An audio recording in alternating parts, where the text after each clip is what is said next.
ગુજરાતમાં સ્વાઇન ફ્લૂએ માથું ઉચકવા હાહાકાર મચી જવા પામ્યો છે, ત્યારે હવે ભરૂચમાં પણ સ્વાઇન ફ્લૂના કેસો બહાર આવતા લોકોમાં દહેશત ફેલાઈ છે, જે અંગે જાડેધર પાસે વિનામૂલ્યે આયુર્વેદિક ઉકાળાનું વિનામૂલ્યે વિતરણ કરવામાં આવ્યું હતું. ગુજરાતમાં સ્વાઇન ફ્લૂએ કર મચાવતા અંદાજે 744 લોકો સ્વાઇન ફ્લૂનો ભોગ બન્યા હતા, જેમાં 81 જેટલા લોકોના મોત થયા છે અને હજુ પણ સ્વાઇન ફ્લૂના કેસમાં વધારો થઈ રહ્યો છે.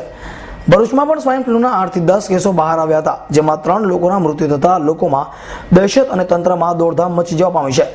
જિલ્લા પંચાયતના આયુર્વેદિક વિભાગ દ્વારા સ્વાઇન ફ્લૂ અને તકેદારીના ભાગરૂપે આયુર્વેદિક ઉકેલો વિનામૂલ્યે વિતરણ કરવાનું આયોજન હાથ ધર્યું હતું.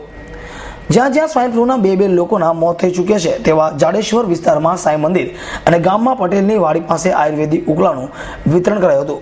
જિલ્લા વિકાસ અધિકારી આનંદ પટેલ, જિલ્લા આયુર્વેદિક અધિકારી જતીન પટેલ અને તેમના સ્ટાફની હાજરીમાં લોકોએ આયુર્વેદિક ઉકાળો આપવામાં આવ્યો હતો, જેમાં અંદાજે 4000 લોકોએ આયુર્વેદિક ઉકાળો લીધો હતો.